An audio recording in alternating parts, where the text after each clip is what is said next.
Unfortunately, I've got the sun coming down over the top of this, but this is a good diagram showing the layout of the fort.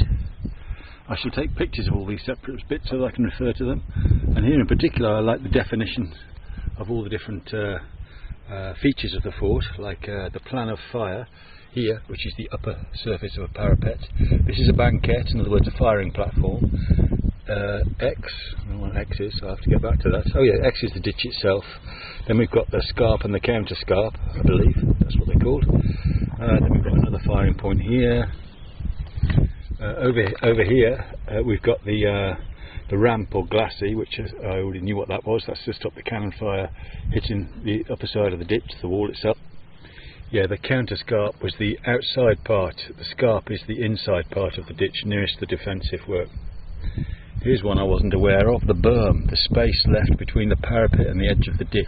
Here, the space left between the parapet and the edge of the ditch. Oh, I shall have to look out for a berm.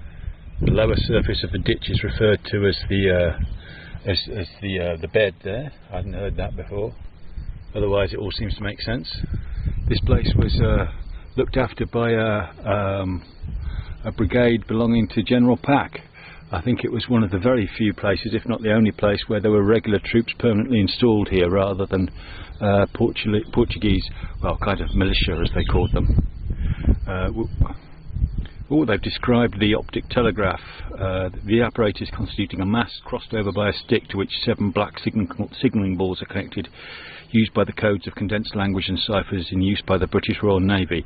Together with this system, 2 armed semaphores were also used. On average, a normal telegram of 5 to 10 groups took 4.5 minutes from the Tagus, or from the sea, to the central station at Senhora de Socorro.